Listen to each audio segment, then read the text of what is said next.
pues que el Señor me los bendiga. Hoy entramos en la escuela bíblica ya, el miércoles, y vamos a entrar en la escuela bíblica. Así es que yo me gustaría saber dónde están mis alumnos. Vamos a pasar lista, ¿eh? Venga, ¿veis la lista que pasamos aquí esta tarde? O ya anoche, bueno, mejor dicho, noche. A ver, venga, Dolores, amén. Venga, a ver quién más. Amén, Guadalupe también pone por ahí. Venga, a ver, ¿dónde están mis discípulos? Nazaret, que Dios me la bendiga. José Jiménez, venga, Rosario, venga. Rúa, Juan Moreno, Pancho, venga. A ver, ¿quién más? Pilar Vargas, hermana Churra, que Dios me la bendiga. Gloria al Señor. Bien, bien, gloria a Dios. Amén. Bueno, ¿se acuerdan ustedes del tema que vamos a traer nuevo ahora? A ver si se acuerdan. Lo dije. A ver. A ver, ¿qué tema vamos a tocar ahora? Es un tema muy importante, esencial para... No, no, crónicas no, no tampoco, no,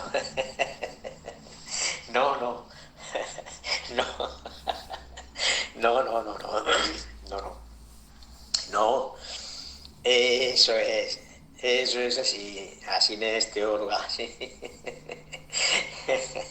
Hoy vamos a emprender una nueva escuela que va a ser sobre las doctrinas de la Biblia, ¿eh? Las doctrinas de la Biblia, que son muy importantes, ¿eh? que no, que la verdad es que la verdad es bueno porque por supuesto, ¿verdad?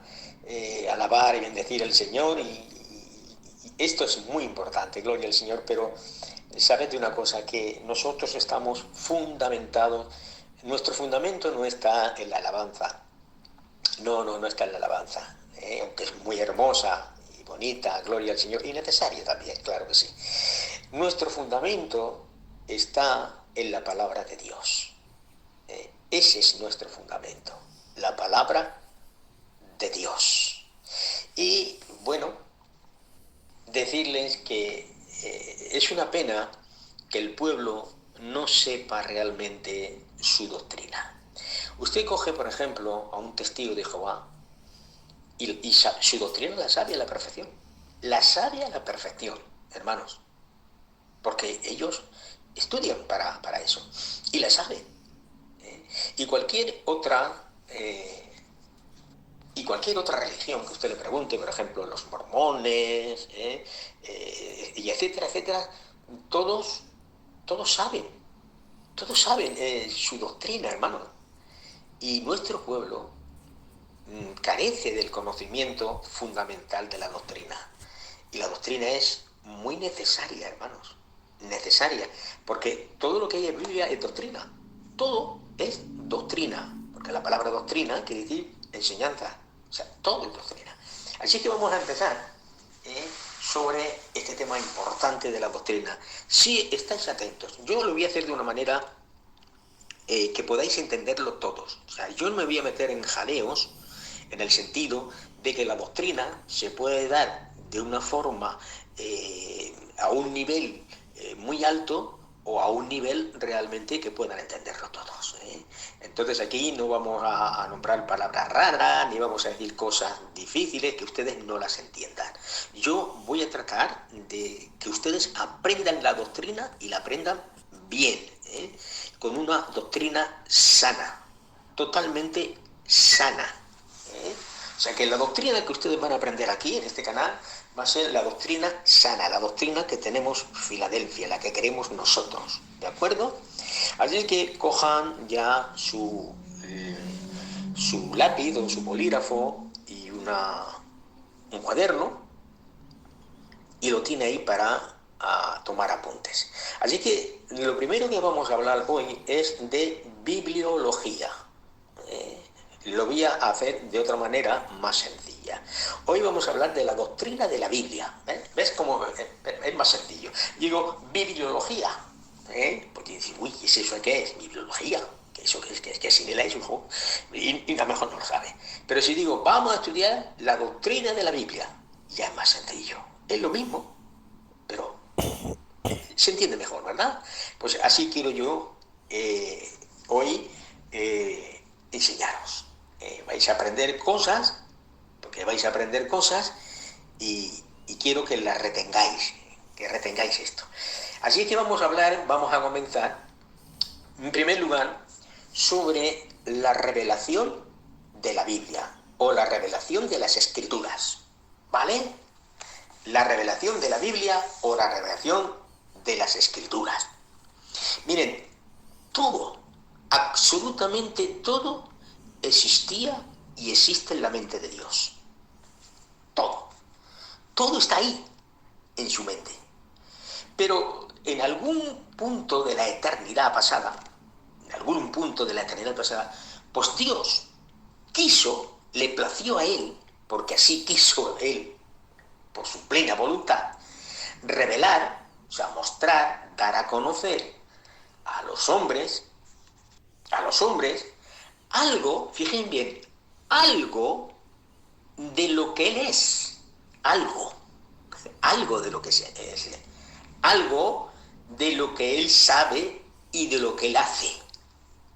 O sea, que es algo, o sea, es muy poco realmente lo que nosotros tenemos de un Dios tan inmenso, tan grande, tan majestuoso, ¿verdad? Sabemos muy poquito. A veces nos creemos que somos maestros de verdad, el maestro. Aquí cuando me dicen, ay, eres un maestro, yo me río, digo, madre, mi maestro, Dios mío de mi vida. Si me escuchara mi mamica que está en el cielo, diría, válgame, hijo mío, que te han hecho maestro ahora. Bueno, gloria al Señor. Bueno, hago una pregunta. Vamos a ver. La pregunta es, ¿qué es la revelación? ¿Eh? Porque vamos a hablar sobre la revelación de la Escritura. Pero claro, si yo voy a hablar de un tema y usted va a escuchar un tema, tiene, en primer lugar, saber qué quiere decir el tema del cual se va a hablar. ¿Está usted de acuerdo conmigo, verdad? Así que, como hemos dicho que vamos a hablar de la revelación de las Escrituras, pregunto, ¿qué es la revelación? Eso es la pregunta. Bueno, la revelación es una actividad divina. O sea, no es una realización humana. Revelación no equivale a descubrimiento, ni es tampoco el resultado, hermanos, de alguna perfección interior o el producto o la idea de una persona brillante. No, ni muchísimo menos. Revelación no significa que el hombre encuentra a Dios. No, el hombre nunca encuentra a Dios, sino que Dios encuentra al hombre. ¿De acuerdo? O sea que es Dios compartiendo sus secretos con nosotros. Es Dios mostrándose a sí mismo. Venga, Antonia, a oír. ¿De acuerdo? Lo quiero hacer despacito para que ustedes se enteren, porque a mí me interesa que ustedes se enteren. ¿De acuerdo? ¿Vamos bien hasta ahora? ¿Lo están entendiendo bien? Venga, escriban algo que yo sepa. ¿Sí? Venga, muy bien. Venga, seguimos, que queda poco. Bien, hay dos clases de revelación. A una se le llama revelación general. Revelación general. Y entonces viene la pregunta, claro está, ¿qué es revelación general? ¿O qué entendemos por revelación general? ¿De acuerdo? Venga, vamos a ver. Fijaos bien que os estoy dando la clase como si fueran palbulitos. Despacio,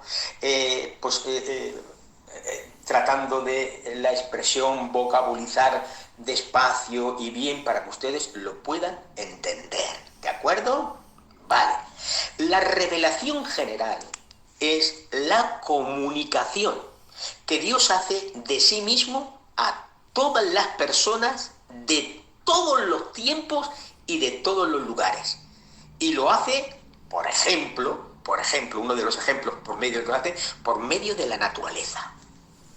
O sea, la revelación general, ahí está, donde Dios se revela, se comunica a sí mismo a todos los hombres, a todas las personas, creyentes y no creyentes.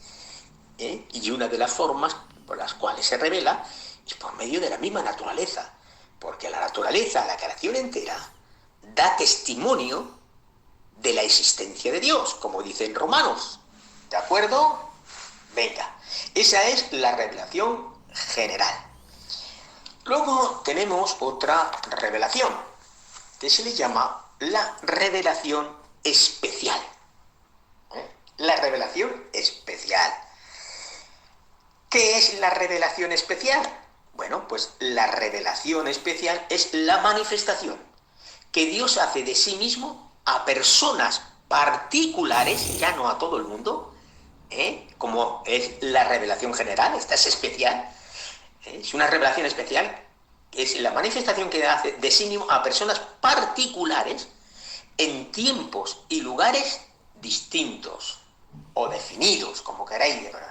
Por ejemplo, siempre os pongo un ejemplo para que podáis entenderlo. Por ejemplo, usando visiones, por medio de visiones, por medio de comunicaciones directas, por medio de las escrituras, etcétera, etcétera, etcétera.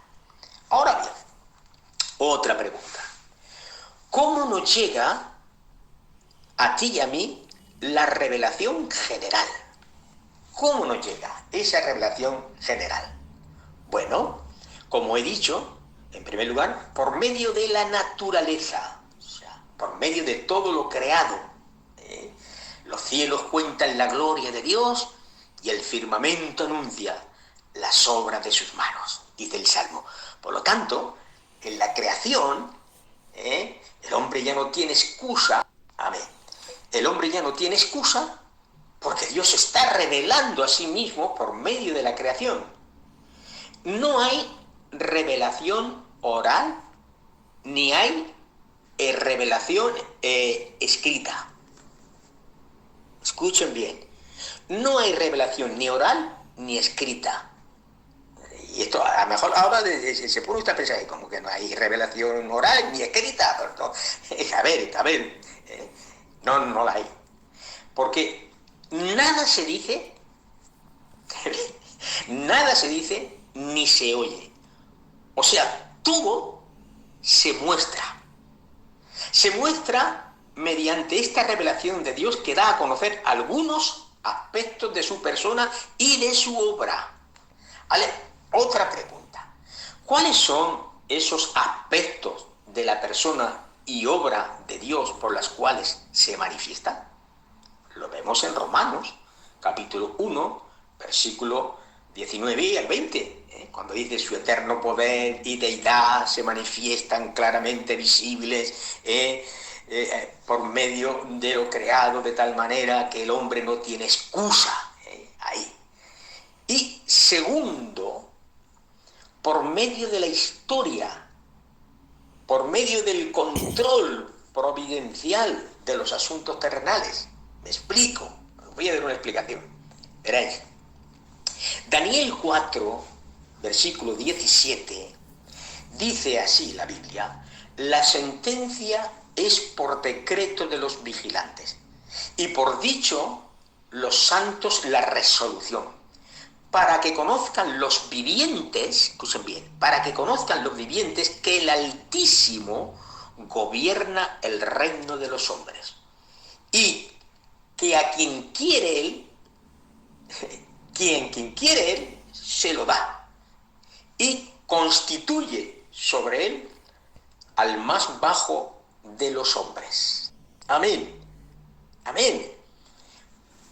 Por medio del hombre, mis amados hermanos, su naturaleza y también la conciencia del hombre, por medio de su conciencia, dice, porque cuando los gentiles que no tienen ley hacen por naturaleza lo que es la ley, estos, aunque no tienen ley, son ley para sí mismos, mostrando la obra de la ley escrita en sus corazones, dando testimonio a su conciencia y acusándoles o defendiéndoles sus razonamientos. decir el texto? Porque el texto dice que en que el hombre no conozca las leyes de Dios, el hombre es ley en sí mismo. Porque el hombre ha sido dotado con una conciencia. Y esa conciencia le dicta al hombre lo que está bien y lo que no está bien. Eso es lo que dice Pablo. O sea, que el hombre en sí es ley por sí mismo. A los que no tienen ley, son ley para sí mismos. ¿Por qué? Porque hay una ley en cada corazón de cada ser humano que le hace ver lo que está bien y lo que está mal. Ahora, otra pregunta. ¿Por qué podemos llegar a conocer a Dios? O sea, bien, ¿por qué podemos llegar a conocer a Dios por medio de la revelación general? Pues bueno, podemos llegar a conocer la existencia de Dios, que es mayor que todo, que es mayor que todos, de ese Dios que es el creador, que es el sustentador de todo, que es la gran causa. Escuchen bien, la gran causa, no causada, causa. O sea, las limitaciones, porque la revelación general tiene una limitación, por supuesto. Como fuente de conocimiento de Dios, la revelación general no es suficiente. Y no es suficiente esa revelación general por las siguientes razones. Primera, porque la creación está muy arruinada por los desastres, por la inmoralidad, por el pecado del hombre. Así es que esa fotografía, entre comillas, de Dios, que es la naturaleza, está muy deteriorada. Y no muestra entonces la realidad completa de Dios. ¿Por qué? Porque la naturaleza sí ya está, por causa del pecado, está deteriorada por completo. Segundo, porque la mente del hombre está muy corrompida. Por lo tanto, hermanos, el análisis de los datos que obtiene de la naturaleza con frecuencia no le conduce a conclusiones correctas. El hombre no puede llegar a una conclusión correcta por medio de la naturaleza. Por eso es que hay científicos que ven la naturaleza y se van a lo que no es.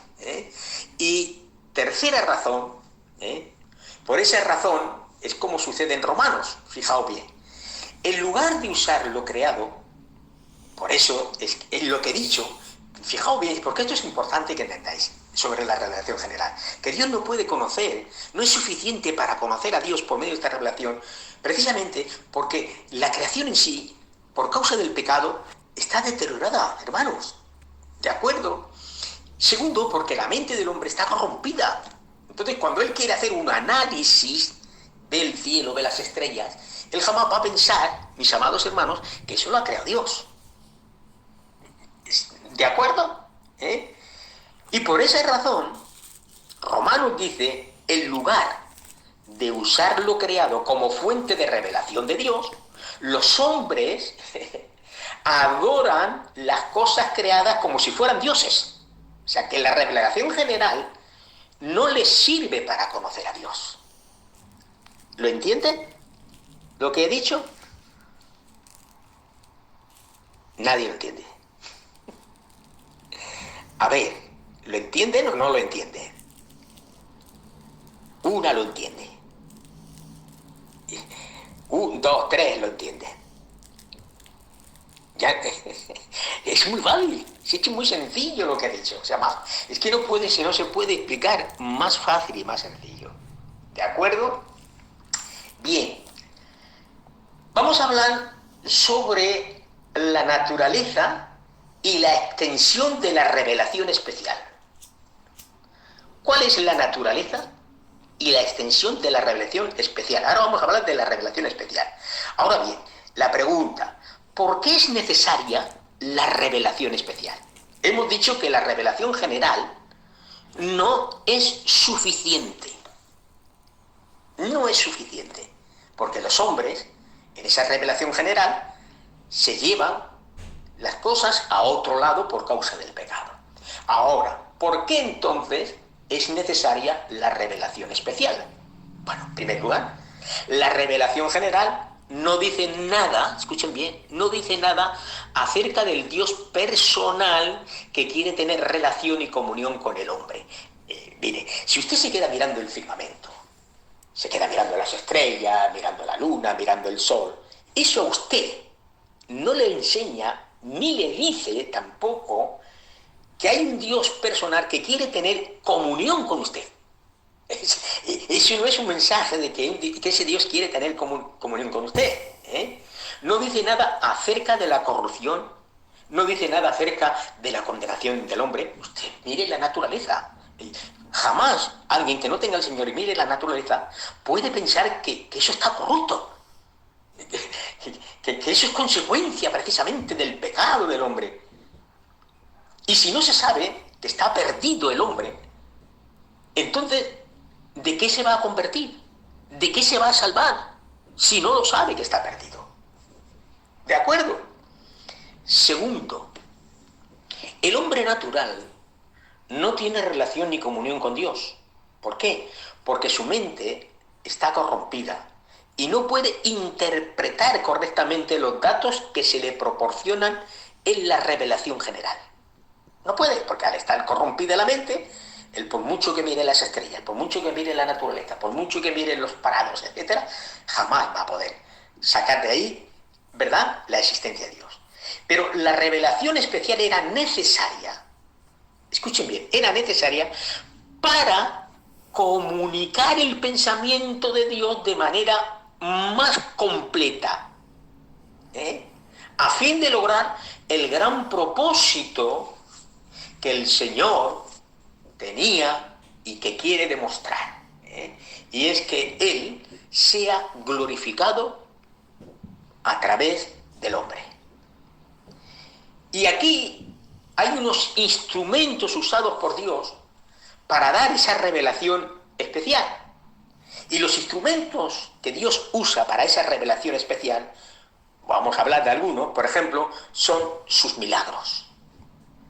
Sus milagros, que son la intervención directa de Dios en el mundo físico para demostrar públicamente que Él es todopoderoso. ¿De acuerdo? Segundo, por sus obras providenciales. ¿Qué quiero decir con esto? O sea, por el empleo directo que Dios hace de las leyes naturales para hacer lo que Él quiere hacer. O sea, vamos a explicar esto un poquito mejor. Una gran muestra de esta manera de revelación especial la encontramos en todo lo que Dios hizo, por ejemplo, en Egipto para librar a su pueblo, que lo vemos en Deuteronomio, como Él, mis amados hermanos, manda aquellas plagas, 10 plagas, se muestra con aquellos milagros, con poder, gloria al Señor, abre el mar en dos, el pueblo pasa por el medio, ¿y todo eso para qué? Pues dice la Biblia que todo eso es para mostrar que Jehová es Dios y Él es el único Dios. Y tercero, hay, por medio de esa revelación especial, hay unas comunicaciones que son directas. Y en Hebreos capítulo 1, versículo 1, Dios se comunicó de diversas maneras, en formas directas. ¿Cuáles son las formas en las cuales Dios se comunicó? Por medio de sueños, por medio de visiones, por la voz audible que escucharon, etcétera, etcétera. Y aquí vamos, por las Escrituras. Amén. Si seguimos en Hebreos, capítulo 1, versículo 1, que nos menciona a los profetas, que ellos eran los encargados, por excelencia, de recibir el mensaje divino y de transmitirlo. En algunos casos, las profecías de esos profetas de Dios permanecieron en forma escrita. O sea, permanecieron en forma escrita y llegaron a formar parte de lo que tenemos ahora, que son las Sagradas Escrituras. O sea que la Biblia interpreta correctamente todas las demás formas de revelación: naturaleza, historia, conciencia del hombre, etcétera, etcétera. Y además nos presenta el único retrato auténtico de Cristo, quien es la revelación final de Dios para el hombre. O sea, el Dios encarnado. Jesucristo es el Dios hecho hombre. ¿Y esto qué significa? Pues esto significa que Dios se mostró a sí mismo en la plenitud de su persona en la persona de Jesucristo. Como dice Colosenses, que es la imagen del Dios invisible, etcétera, etcétera. Amén. ¿Entienden esto? Esto es sencillo. Claro, ustedes tienen que escucharlo más de una vez. Escúchenlo. ¿De acuerdo? Seguimos. Vamos a hablar de la inspiración de las Escrituras. La inspiración de la Biblia. ¿De acuerdo? En 1 de Timoteo, capítulo 3, versículo 16, dice: toda la Escritura es inspirada por Dios. Y déjame que le diga algo, porque le voy a decir algo que algunos se van a sorprender porque no lo saben. Seguro que no lo saben, pero se van a sorprender. Cuando Pablo escribe a Timoteo y le dice: toda la Escritura es inspirada por Dios. Pregunto, alumnos, os pregunto a vosotros, ¿qué Escritura era inspirada por Dios? ¿A qué Escritura se estaba refiriendo Pablo cuando dice toda la Escritura es inspirada por Dios? Venga, esto tenéis que saberlo. A ver, las teólogas, los teólogos que estáis ahí, a ver, venga, que luego os gusta mucho poner comentarios. A ver. A ver. Gloria. Amén. Exactamente, hay quien lo ha dicho, hay quien ha acertado. Se está refiriendo al Antiguo Testamento. Se está refiriendo al Antiguo Testamento. ¿No? Entonces el Nuevo Testamento no es inspirado. Sí, dejadme que ya llegaremos a eso, dejadme. Pero cuando Pablo escribe el texto aquí, que toda escritura es inspirada, cuando Pablo escribe aquí el texto que toda escritura es inspirada por Dios, el Nuevo Testamento no existía. No existía. Se estaba escribiendo.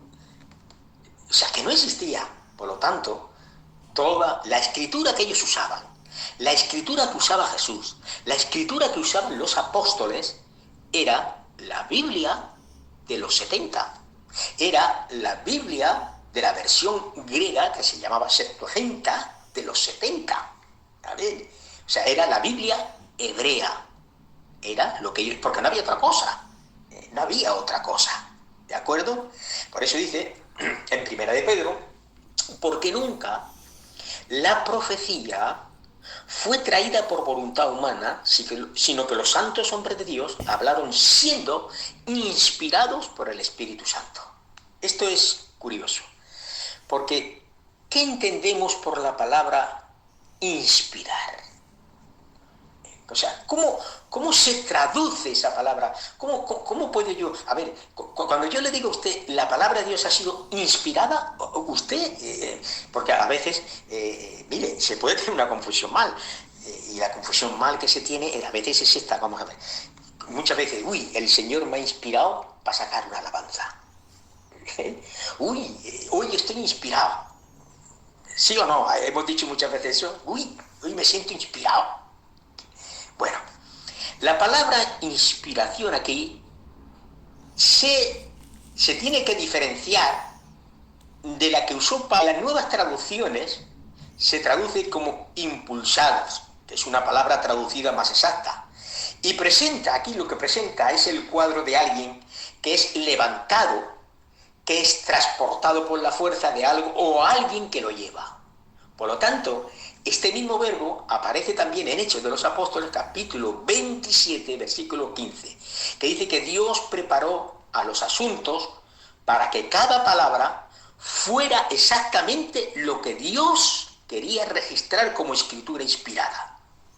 O sea, Dios llevó a los hombres a un lugar correcto, en un tiempo correcto, con las dotes personales de cada uno, de cada educación, con cada personalidad, con cada estilo. O sea, que Dios, cuando coge a los hombres, no le cambia su estilo, no le cambia su vocabulario, no le cambia su conocimiento, hermanos, sino que con ese conocimiento Dios lo va a usar, con esas dotes personales que cada uno tiene, con esa educación, con esa personalidad. Es por eso que Pablo aventajaba también a tantos apóstoles, porque era un hombre que había estudiado, era un maestro, de tal manera que si él no se convierta al Señor, hubiese sido el próximo juez de todo Israel, Pablo. Entonces, ¿para qué usa esto Dios? Pues para escribir exactamente lo que Dios quería escribir. Así que está claro que los autores que escriben la Biblia, cada palabra, cada versículo, cada palabra que sale de ahí, natural, y tal como lo hacían ellos habitualmente, pero sus palabras eran inspiradas. La inspiración de la Biblia es plenaria, es verbal, es autógrafa. La palabra es inspirar, es soplar, que sale de lo dentro de Dios. ¿De acuerdo? Bien. Sigo con esto. Inspiración es la influencia sobrenatural del Espíritu Santo sobre los autores humanos de las Escrituras, quienes ellos confeccionaron, por supuesto, un registro completo, un registro seguro de esa revelación de Dios, con el resultado de lo que ellos escribieron es realmente la palabra de Dios. Y hemos dicho que la inspiración de la Biblia, escuchen bien, es plenaria, es verbal y es autógrafa. Pero no les voy a dejar así, les voy a explicar qué es plenaria, qué es verbal y qué es autógrafa, para que entiendan lo que es. Plenaria quiere decir que todos los libros de la Biblia, o sea, los 66 libros que componen la palabra de Dios, la Biblia, han sido inspirados por Dios y cada uno tiene el mismo grado de inspiración. O sea, que no hay un libro de los 66 que esté más inspirado que el otro. Los 66 tienen la misma inspiración. A eso se le llama plenaria. ¿De acuerdo? ¿Vamos bien? ¿Cómo vamos? Bueno, José, vale. Segundo, verbal. Cuando decimos que la Biblia es verbal, nos estamos refiriendo a que la inspiración se extiende a cada palabra, a su forma gramatical.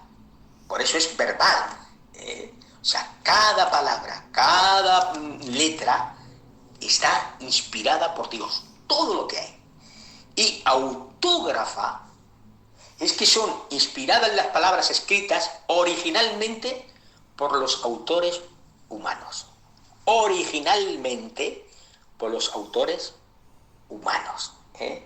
O sea, la inspiración del Antiguo Testamento la podemos ver, por ejemplo, en Éxodo, capítulo 20, versículo 1, dice, habló Dios, escuchen bien esto, habló Dios todas las palabras diciendo.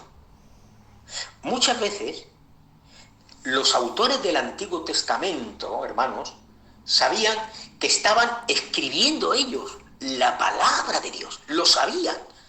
Por el texto que yo le acabo de leer, y habló Dios, ellos sabían que era Dios. Ellos sabían. Y los autores del Nuevo Testamento citan todos los libros, o por lo menos hacen referencia a los libros del Antiguo Testamento, excepto uno, el Cantar de los Cantares. La inspiración del Nuevo Testamento la podemos ver en Apocalipsis capítulo 1, versículo 1 y 2, donde dice la revelación. Fíjese, más claro no puede ser. La revelación de Jesucristo, que Dios le dio para manifestar a sus siervos las cosas que deben suceder pronto. O sea que de la misma manera que el Antiguo Testamento, los autores de la misma forma del Nuevo Testamento, ellos, tanto los del Antiguo como los del Nuevo Testamento, sabían que estaban escribiendo palabra de Dios. Eso lo vemos en 2 de Pedro, capítulo 3, versículo 15 y 16, que vemos como Pedro, habla sobre, la Biblia habla sobre las Escrituras. Es muy interesante que lean esos dos textos porque es muy hermoso. Y habla de Pablo y dice que los escritos de Pablo, dice que tienen una superioridad que es muy difícil de entender, que los indoctos, hermanos, y aquellos que realmente, los incrédulos y los indoctos, dice que torcían las palabras de Pablo, porque eran unas palabras muy difíciles, una revelación difícil. Y fíjese bien lo que hace Pedro. Si leen esos versículos, Pedro lo que está haciendo es que está poniendo los escritos de Pablo, los está poniendo a la misma altura que las otras escrituras. ¡Qué bueno es esto! A la misma altura los escritos de Pablo que las otras escrituras. ¿De acuerdo? Ahora bien, ¿cuál es la opinión de Jesús sobre las escrituras? Porque eso es lo que nos interesa, ¿verdad? Bueno, Jesús acepta como ciertas las historias del diluvio, las de Jonás. En Juan, por ejemplo, Jesús dio autenticidad de antemano a la inspiración del Nuevo Testamento. Muchas veces el Señor utiliza el Antiguo Testamento para colaborar y enseñar que eso era palabra de Dios. Ahora quiero hablar sobre un punto interesante. Quiero hablar sobre la inerrancia de las Escrituras. La inerrancia. Parece que se ve algo raro, ¿verdad? ¿Qué entendemos? ¿Qué se comprende? ¿Qué quiere decir la palabra inerrancia de las Escrituras?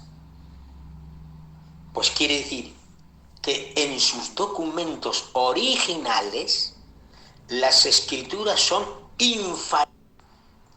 infalibles, o sea que no puede haber error, no puede equivocarse, no puede haber ni un error, no pueden cometer errores, que no tiene ningún error en todo lo que se afirma en la palabra de Dios, sean temas de la historia, sean temas científicos, sean temas morales o sean temas doctrinales.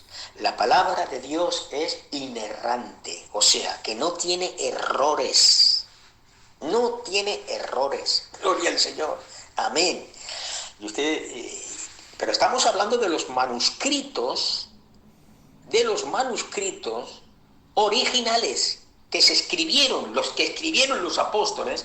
Esos no tenían ni un solo error. Y vemos si nos da tiempo un poquito más a esto. Las Escrituras son inerrantes en sus documentos originales. No tenemos, hermanos, duda alguna de que los documentos que salieron de Moisés, que salieron de Pablo, que salieron de cualquier personaje, autor de la Escritura, no tenemos ninguna duda que no tenían ningún error. Pero, ¿y en cuanto a las copias de las copias? Porque nosotros no tenemos los originales. Nadie tiene el original. El original no existe. El original se perdió. Se perdió el original, hermanos. Entonces, ¿qué pasa con las copias que tenemos? Nosotros tenemos aproximadamente unas 5.000 o más copias.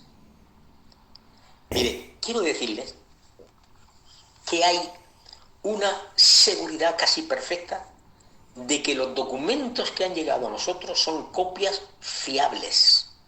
Son copias exactas de los documentos originales.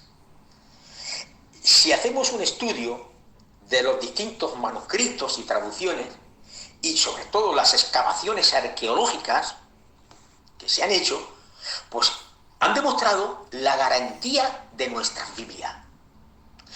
Uno de los recientes descubrimientos fue, por ejemplo, en las cuevas del Qur'án, que se encontraron el rollo del profeta Isaías, y está exactamente como lo tenemos nosotros. Se encontró el libro de Juan, y está exactamente como lo tenemos nosotros. ¿De acuerdo? Esa es la inerrancia Gloria al Señor.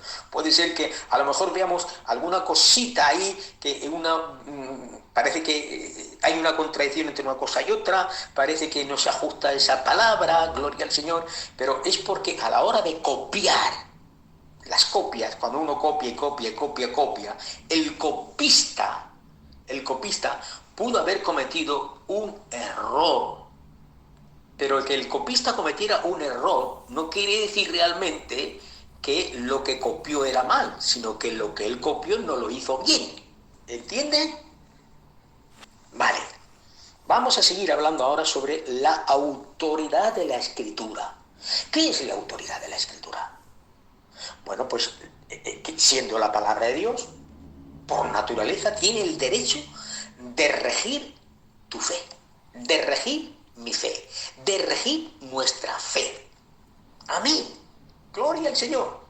De imponernos, hermanos, obediencia a su revelación, de la voluntad de Dios para ti y para mí, tanto para los salvos como para los perdidos. Sí.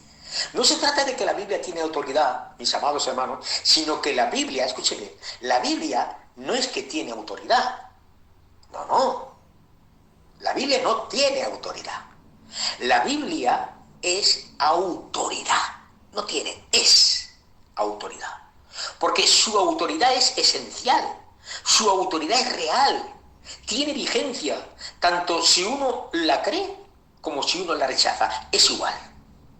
Sigue siendo autoridad. Para el que cree y para el perdido. Hay tres ideas en cuanto a la autoridad de las Escrituras. Hay dos ideas que son equivocadas de la Biblia. Escuchen bien con esto.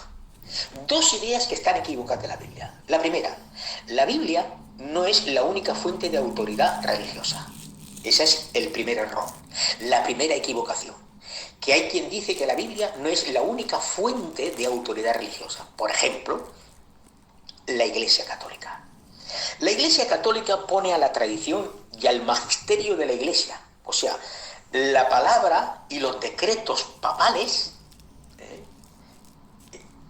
los ponen ellos también como autoridad, hermanos, ellos, y a veces, hay veces, mis amados hermanos, que la historia ha demostrado que la tradición y el magisterio están por encima de la revelación y contradicen y anulan precisamente lo que está escrito porque el magisterio y la tradición así lo han querido ellos.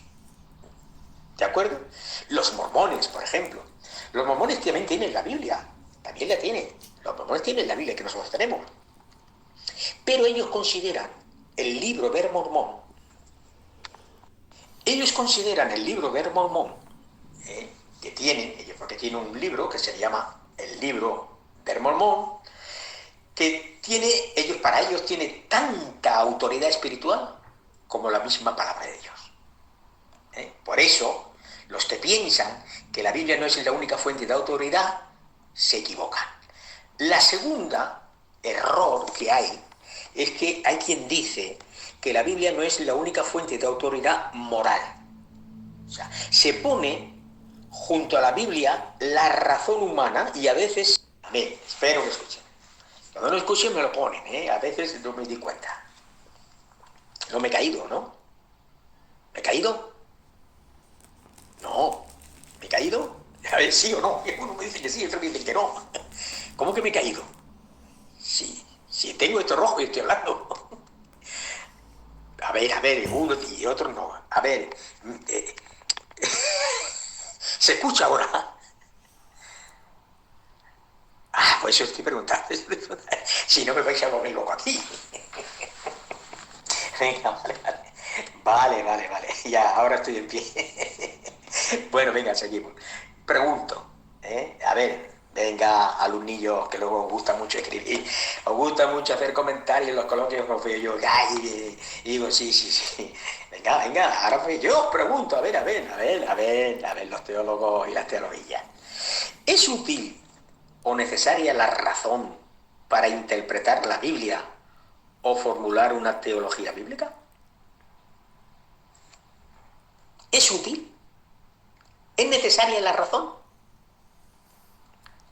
A ver, ver, a ver, a ver, a ver, a ver, a ver, a ver, a ver, tío, ya os he puesto luchando entre un bando y otro, el bando que dice que sí, el bando que dice que no, y hay quien dice, para no estar ni en uno ni en el otro, dice, depende. Se pone el médico, yo no digo nada. Gloria al Señor. Bueno, vamos a hablar, vamos a hablar. Vamos a ver. La razón es una facultad que Dios nos ha dado para que comprendamos todo. ¿De acuerdo? Es una facultad que Dios ha dado al hombre para comprenderlo todo. Siempre hay un pero. Las Escrituras son nuestra suprema autoridad y ellas son las que determinan nuestras creencias como nuestro código de conducta. O sea que la razón nos ayudan para determinar lo que significa el mensaje y cómo aplicarlo. Sí, pero no juzga el contenido ni corrige el código de conducta. La razón. ¿Entendéis esto? ¿La habéis entendido lo que he dicho? Os lo repito otra vez, para que podáis entenderlo. Mire, he dicho que la razón es una facultad que Dios nos ha dado para comprender. Eso es cierto, amén. Pero la escritura, cuando digo la escritura estoy diciendo la Biblia, son y deben ser nuestra suprema autoridad, porque ellas son las que determinan nuestras creencias y ellas las que nos dicen, nos señalan cuál es el código de conducta que nosotros tenemos que llevar. La razón nos ayuda para determinar lo que significa el mensaje, porque si no razonan no saben lo que significa y cómo aplicarlo. Pero la razón no juzga el contenido ni corrige el código de conducta. ¿Cuál es el concepto correcto? Pues bueno, la Biblia es el juez final. La Biblia es el juez final sobre todos los asuntos de fe y práctica. No hay más. O sea, en otras palabras, tenemos que someter todo lo que hacemos a la enseñanza de las Escrituras. Si la Biblia no enseña claramente lo que nosotros queremos, hay que rechazarlo. Hay que rechazarlo. ¿Por qué decimos que las Escrituras tienen autoridad? Porque la autoridad de las Escrituras se basa en su inspiración. Porque su autoridad se demuestra por medio del cumplimiento de sus profecías. Porque se ve en su poder moral que transforma, que cambia la vida del que cree y la obedece. Amén. Gloria al Señor. Aleluya. Bueno, seguimos todavía con el tema este. Vamos a otro apartado. Y vamos a hablar sobre la canonicidad y preservación de las Escrituras. O sea, vamos a hablar del canon bíblico. Y hay una pregunta fundamental sobre esto. La pregunta es, ¿cómo podemos estar seguros de que los 66 libros de la Biblia, que la Biblia que tenemos, es palabra de Dios? ¿Cómo tú puedes estar seguro? ¿Cómo podemos estar seguros de que no hay otros libros que tendrían que formar parte también de la Biblia y no están? ¿Por qué tienen que ser solamente los que tenemos? ¿De acuerdo? Vale. Por eso ahora tenemos que entrar lo que es en el canon bíblico. ¿Qué quiere decir la palabra canon? Bueno, la palabra canon proviene de un término que significa caña, rama, vara. Estos elementos se usaban, ahora ya no, pero se usaban como reglas o varas de medir. O sea que hoy esta palabra significa precisamente la palabra norma, regla, guía, patrón, pauta, criterio. O sea que la palabra canon se usa principalmente con relación a los libros de la Biblia que fueron considerados palabra de Dios. O sea, todos los libros que fueron considerados palabra de Dios, eso se le llama canon, norma, regla. ¿De acuerdo? ¿Van entendiendo? ¿Eh? ¿Se van enterando? Le estoy explicando lo más sencillito. Ya ven que no me meto ni en jaleo ni en el griego, porque el griego racapumbra, la carrara, no, sí, ¿para qué nos vamos a decir eso? A mí me desgracia mucho, a veces, yo lo he hecho muchas veces, es que el griego, dikaion, quiere decir, escucha, y ahora usted pregúntele a ese que ha dicho dikaion, y bueno, ¿y cuál es el pretérito perfecto en griego de esa palabra que ha dicho? ¿Cómo? ¿Qué ha dicho? ¿Qué? Eso es como aquel que dice, que va uno y le dice en inglés, le dice una palabra en inglés, le quiere hablar en inglés y le dice, bonjour, monsieur. Y el inglés, el que sabe inglés dice, sí, eso es francés. Dice, ah, sí, pues ya sé otra cosa. Es prácticamente lo mismo, ¿de acuerdo? Es lo mismo. Bien, puntos equivocados del canon. Porque en el canon bíblico hay también puntos que están equivocados. El canon de las Escrituras todavía está abierto y Dios continúa dando revelación. Atención con esto. Falso. Falso. No hay revelación. Cuando hay algún hermano que dice, el Señor me ha revelado, mentira. Cuando alguien diga, el Señor me ha revelado en la Biblia un texto, mentira. Eso es falso. Los mormones sostienen este punto de vista y algunos carismáticos lo apoyan. En el caso del Nuevo Testamento, sus autores fueron apóstoles y profetas. Y estos dos cargos, escuchad bien, los apóstoles y los profetas eran fundacionales,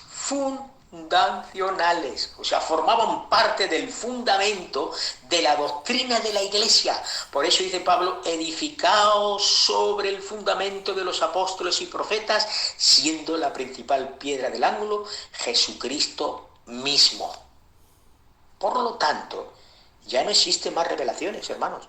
Una vez que el canon se cerró, ya no hay revelaciones. Actualmente, hermanos, Cristo no sigue. Repito, actualmente Cristo no sigue poniendo fundamentos. Entonces, ¿qué hace? Lo que hace es que agrega, escuchad bien, agrega a estos fundamentos piedras vivas, o sea, su iglesia, a los fundamentos que ya están. Lo que agrega a esos fundamentos es su iglesia. Y su iglesia está fundamentada, puesta sobre el fundamento de los apóstoles y profetas. Punto. Ya no hay más. Y esto, hermano, nos permite llegar a la conclusión de que no se siguen agregando más documentos a la escritura. Tanto al nuevo como al antiguo. ¿De acuerdo? Eso es falso. Cuando diga alguien que tiene una revelación, no se lo crea, que ya está todo revelado. Segunda cosa que no es cierta. Hay quien dice que el canon fue definido por los concilios. Los concilios que hubieron en la Iglesia, el concilio de Nicea, el concilio de Trento, el concilio de Constantinopla, o sea, todos los concilios que hubieron muchos concilios, pero hubieron 7 de ellos que fueron los principales. Y hay quien dice que precisamente el canon fue definido por los concilios. Bueno, la misma historia, hermanos, demuestra que esto que afirman algunos no es correcto. ¿Por qué?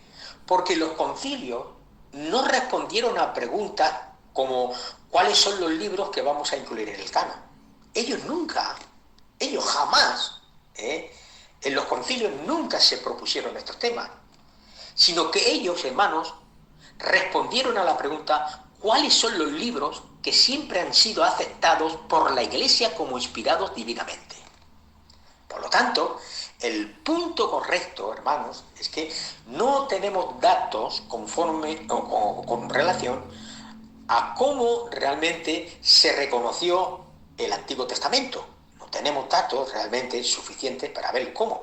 Pero podemos decir que los profetas reconocían que estaban escribiendo palabra de Dios.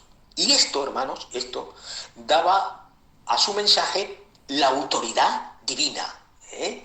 El canon de las escrituras del Nuevo Testamento fue reconocido mediante 4 normas. Venga, que voy a terminar pronto.